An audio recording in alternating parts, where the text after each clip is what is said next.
Salam sejahtera dan salam UTM Sanjungan Bangsa. Kami daripada kumpulan 4 akan membentangkan topik etika dan peradaban dalam tamadun China, India dan Barat. Sebelum itu, saya ingin memperkenalkan ahli kumpulan saya. Saya Ryan selaku ketua kumpulan dan seterusnya ialah Nazrin, Harid, Afifah, Anjali dan terakhir sekali ialah Sazalina. Pertama sekali kita akan melihat kepada tamadun China. Tamadun China berasal daripada peradaban di Sungai Huanghe, iaitu Sungai Kuning. Ianya terkenal dengan pelbagai sistem kepercayaan seperti Confucius, Taoisme, Mozi, serta Buddhisme. Ianya juga diberi gelaran sebagai tamadun wadah tumpuan, iaitu melting pot, kepada pelbagai jenis ajaran serta budaya yang berada di serata dunia pada ketika itu. Sistem etika China banyak dipengaruhi oleh ajaran Confucius yang diasaskan oleh Kung Fu Zi pada zaman dinasti Zhou. Masyarakat China merupakan masyarakat yang amat mengambil berat tentang sejarah dan kebudayaannya. Kesedaran yang tinggi ini membuatkan mereka dengan budaya mereka lebih erat dan tahap penganutan budaya Cina menentukan sejauh mana tahap kecinaan mereka. Tamadun China dapat mengekalkan keunggulan mereka kerana mampu wujud dengan berdikari dan bebas daripada pengaruh keterlaluan budaya utama daripada pusat-pusat peradaban yang lain. Jadi, terdapat 5 faktor yang membuatkan tamadun China unggul pada zamannya. Yang pertama sekali adalah kehidupan yang bertradisikan kampung dengan sistem ekonomi tani menetap. Kedua, sistem kekeluargaan yang berasaskan kepada extended family yang melahirkan sistem klan, iaitu ahli keluarga dan kaum kerabat. Ketiga, masyarakat dikawal dengan peraturan-peraturan kemasyarakatan yang dibuat secara konsensus.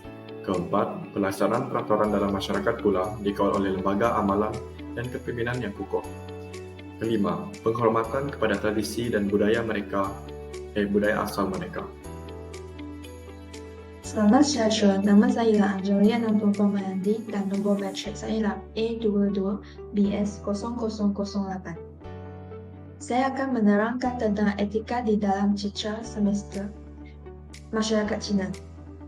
Terdapat 6 konsep yang akan dibincangkan. Yang pertama ialah konsep Tian dan Di. Tian merupakan dewa yang berkuasa dalam menentukan nasib dalam kehidupan manusia. Tian juga mempengaruhi pemikiran masyarakat Cina terhadap asas kepada perubahan dan pergerakan yang berlaku adalah apabila perubahan terjadi pada alam semesta. Selain itu, mereka percaya Using merupakan faktor pergerakan alam semesta. Using terdiri daripada tanah, air, api, logam, dan kayu. Masyarakat Cina percaya setiap satu unsur mempunyai peranan dan kesan terhadap perubahan dan pergerakan alam ini. Mana-mana raja yang berjaya menguasai sesuatu pemerintahan akan meletakkan dirinya sebagai seorang contoh, iaitu manusia yang sempurna dalam masyarakatnya. Using dalam pemikiran masyarakat Cina merujuk kepada aktiviti kosmik dan kategori yang dibuat secara konseptual tentang alam ini. Konsep yang kedua ialah konsep Ti. Ia berkaitan dengan bumi serta berperanan memelihara sekian makhluk di bumi. Konsep yang ketiga ialah Yin Yang, iaitu merupakan kuasa positif dan negatif yang perlu disatukan bagi mewujudkan keharmonian. Masyarakat Cina melihat fenomena terbahagi kepada dua yang tidak sama namun terdiri daripada ciri-ciri yang saling memerlukan. Konsep yang keempat ialah Zongyong, iaitu berkaitan tentang kesederhanaan dan keseimbangan di dalam praktis norma asasi manusia. Ia membangunkan diri sebagai manusia yang sempurna serta mendidik manusia agar mampu berinteraksi dengan masyarakat lain supaya terhasilnya keharmonian. Konsep yang kelima ialah Datong, iaitu memberi fokus kepada manusia supaya dapat mencapai kebahagiaan dan keharmonian sosial yang dapat dikongsi sesama mereka secara adil dan saksama. Konsep yang keenam atau terakhir ialah Tao, iaitu jalan merujuk kepada set peraturan etika atau tata tertib moral yang mesti diamalkan oleh seseorang individu. Terdapat 5 hubungan iaitu ulun dalam nilai-nilai etika di dalam tamadun Cina, iaitu hubungan antara pemimpin dan rakyat, hubungan antara ibu bapa dan anak, hubungan antara suami dan isteri, hubungan antara adik-beradik, dan juga hubungan antara kawan. Hubungan antara suami dan isteri. Suami menggalas tanggungjawab yang besar iaitu sebagai ketua keluarga. Isteri mewakili sifat yin iaitu lebih pasif, bersifat menuruti kata suami serta menghormatinya. Hubungan yang kedua ialah hubungan antara ibu bapa dan anak. Masyarakat Cina amat mementingkan hubungan tersebut dengan menamakan prinsip filial piety. Anak-anak bertanggungjawab untuk menyembah dan berkorban sembahan roh ibu bapa apabila mereka meninggal dunia. Bagi masyarakat Cina, tiada label yang lebih memalukan dan hina daripada derhaka. Hubungan yang ketiga ialah hubungan antara pemimpin dan rakyat. Ia menggariskan tentang cara pemimpin memerintah negaranya. Raja yang adil, jujur serta berwibawa sepatutnya disanjung tinggi dan diberikan taat setia yang tidak berbelah bahagi oleh rakyatnya. Cara pemerintahan raja juga mencorakkan sikap rakyatnya.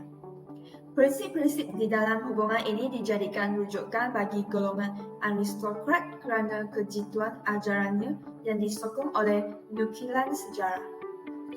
Hubungan yang keempat ialah hubungan antara kawan. Adab antara kawan sama ada hubungan antara rakan sebaya atau dengan yang lebih tua. Hubungan yang kelima ialah hubungan antara adik-beradik. Ia menunjukkan terhadap sikap sopan santun yang perlu diamalkan antara saudara yang muda dengan yang lebih tua. Mereka haruslah bersatu padu, bermuafakat dan saling tolong-menolong demi keharmonian keluarga.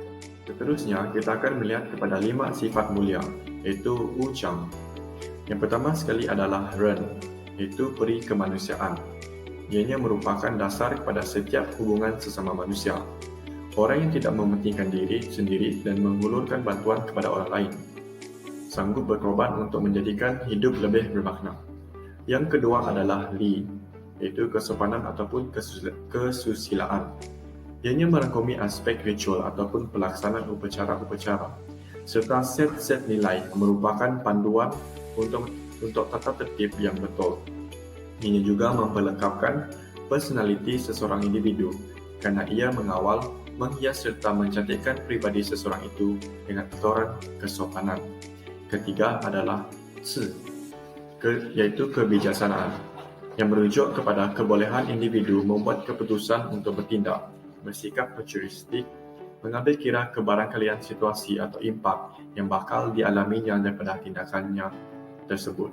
Dan keempat adalah E, iaitu kebenaran ataupun keadilan, yang merujuk kepada kebolehan individu untuk mengenal pasti antara perkara yang baik dan yang buruk.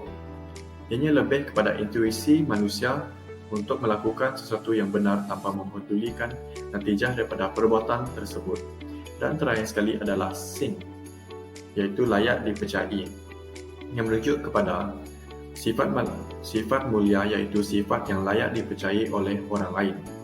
Selain kepada percaya kepada diri sendiri, seseorang individu itu juga perlulah mendapat kepercayaan daripada orang lain kerana ia merupakan teras terpenting dalam kesemua hubungan sesama manusia. Assalamualaikum, saya Afifah Insyirah dan nombor matrik saya ialah A22-0002. Saya akan membentangkan tentang pengenalan tamadun India. Tamadun India merupakan antara tamadun tertua dan unik di dunia. Ia berpusat di lembah Mohenjo-daro dan Harappa. Agama utama yang dianuti oleh masyarakat India ialah Jain, Buddha, Hindu dan Sikh.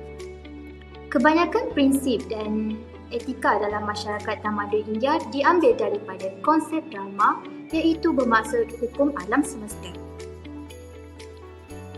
Assalamualaikum warahmatullahi wabarakatuh dan salam sejahtera.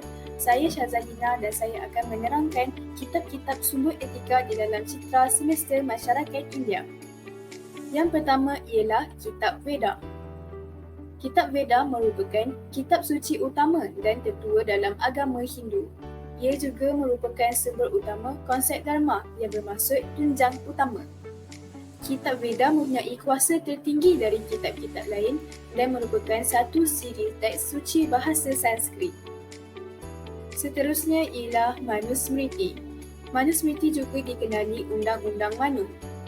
Kitab ini menyentuh aspek kehidupan seperti perkahwinan, kewajipan lelaki dan wanita dalam tirata masyarakat dan upacara penebusan dosa atas melanggar kod tata laku.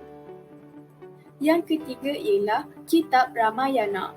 Kitab Ramayana berasal daripada bahasa Sanskrit yang bermaksud perjalanan Rama. Rama mengorbankan semua kesenangannya demi kesejahteraan kerajaannya. Ramayana ini memberi pengajaran nilai kemasyarakatan dan kemanusiaan yang tinggi. Kitab yang keempat ialah Kitab Bhagavad Gita. Kitab ini menceritakan dialog antara Krishna dan anak muridnya yang bernama Arjuna.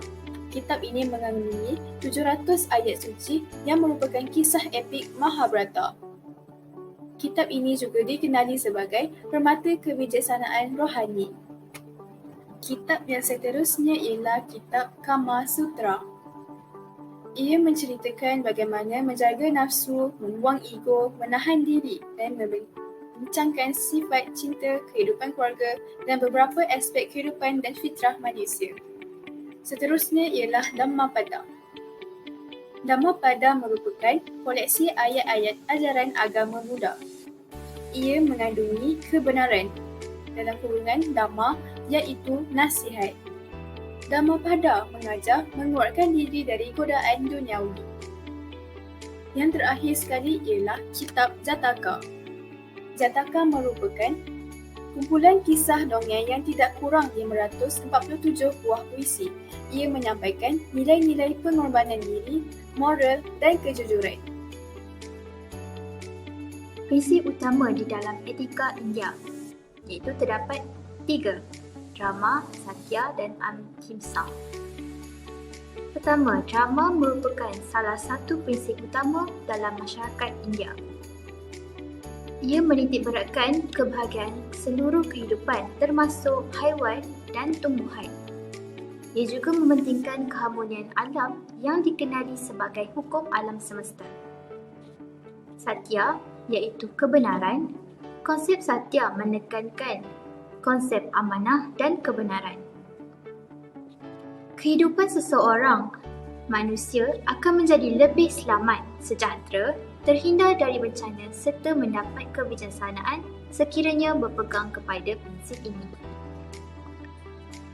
Ahimsa iaitu tiada keganasan.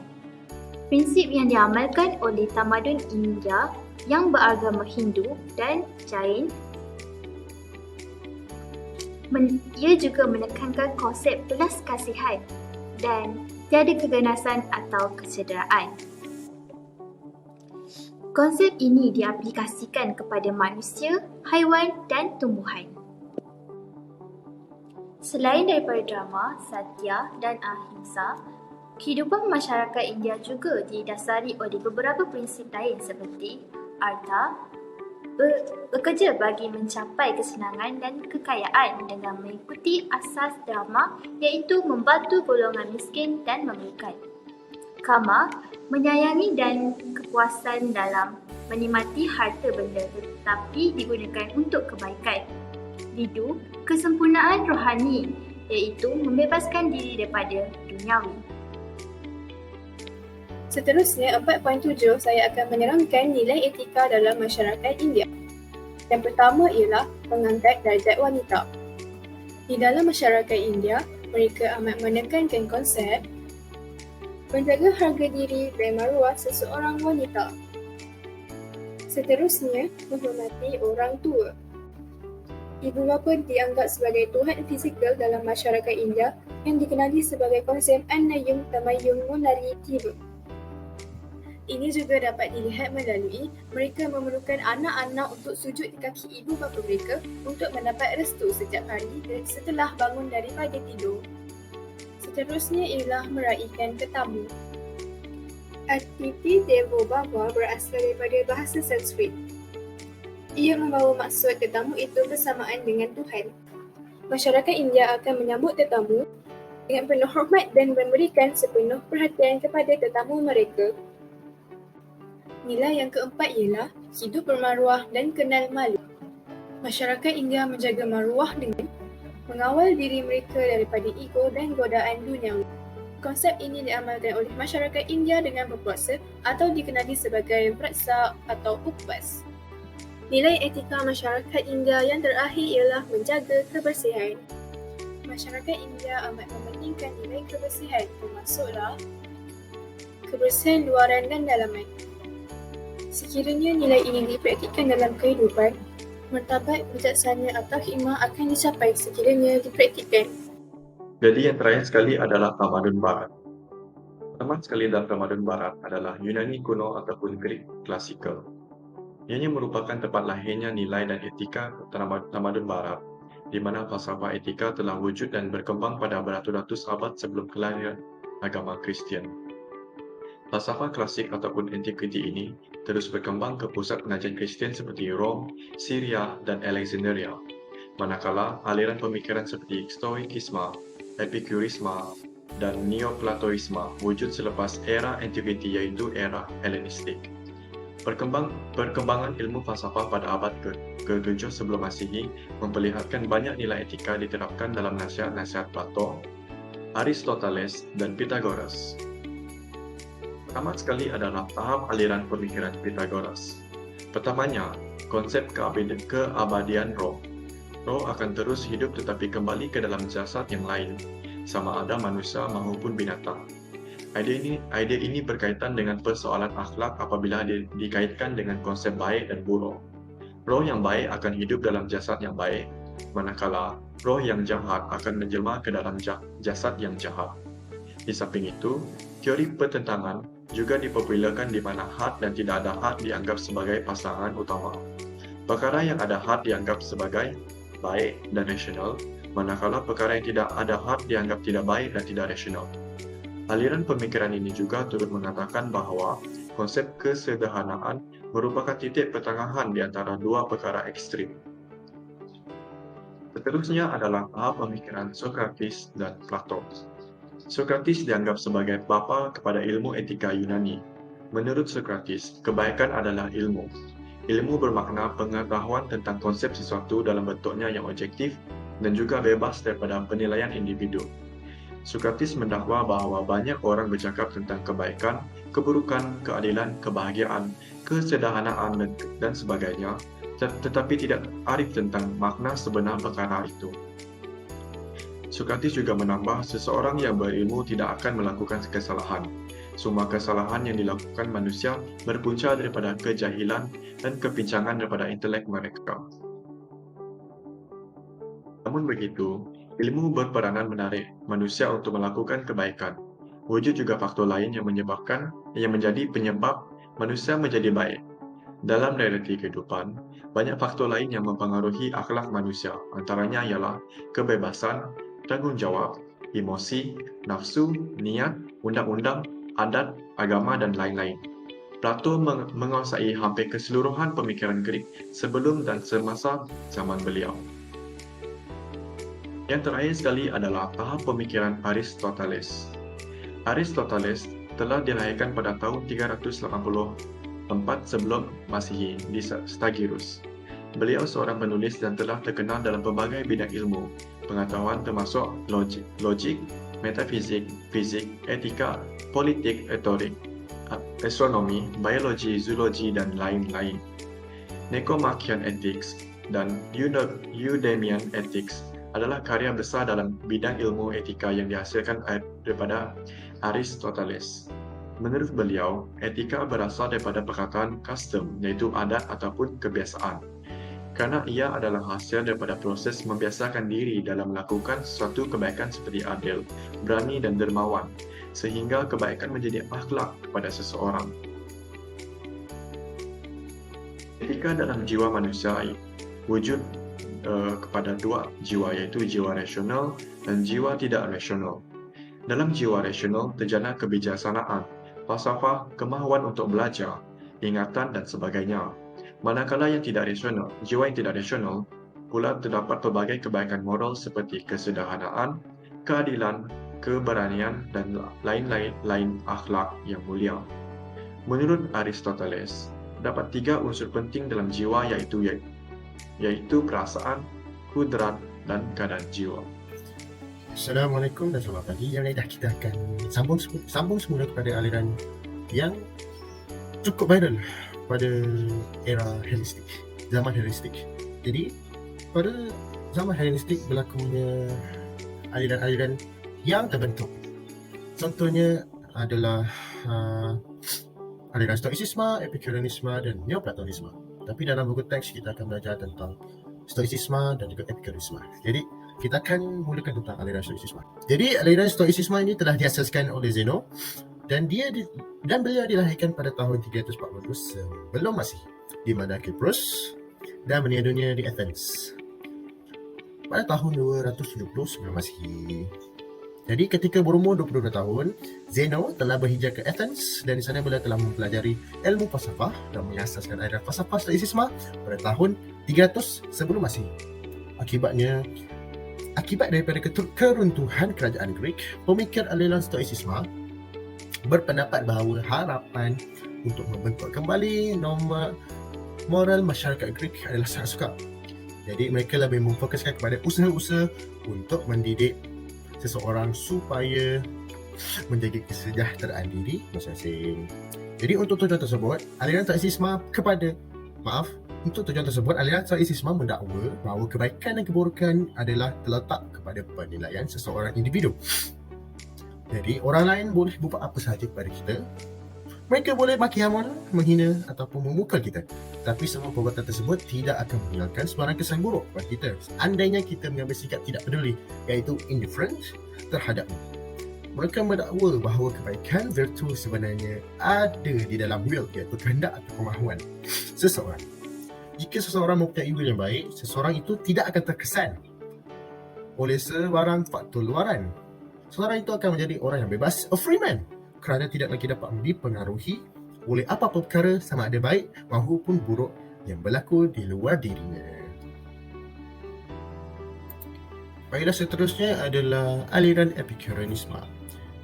Dia diasaskan oleh Epicurus di Athens pada sekitar tahun 306 sebelum Masihi. Jadi masyarakat Athens merupakan masyarakat yang hidup secara tradisional dan miskin pada ketika itu.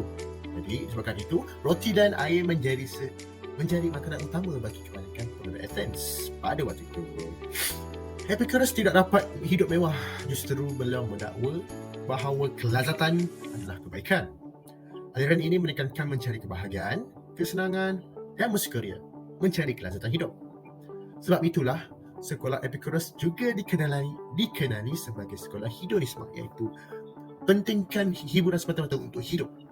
Jadi ringkasnya aliran Epicurus iaitu Epicureanisme meliputi dua dimensi, iaitu dimensi yang membenarkan seseorang menikmati kelazatan dan satu lagi yang membolehkan seseorang itu untuk menolak penderitaan.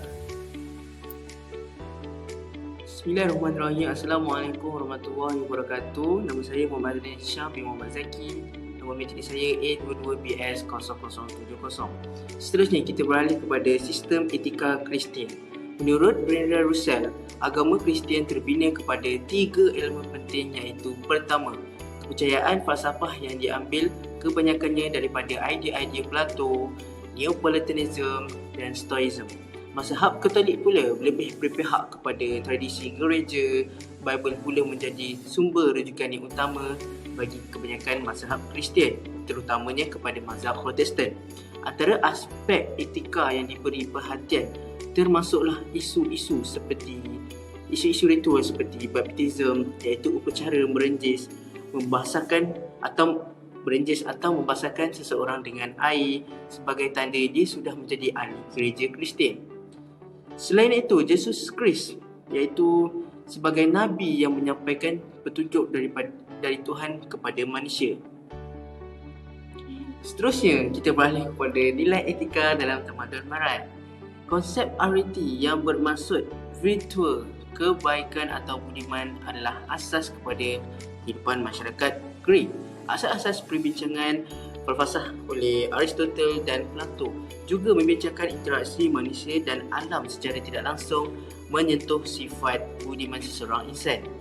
Antara nilai-nilai keperbadilan mulia ialah dignitas, iaitu dignity, kehormatan diri, Veritas, honesty iaitu kejujuran, dan Clementia, mercy iaitu mengasihani.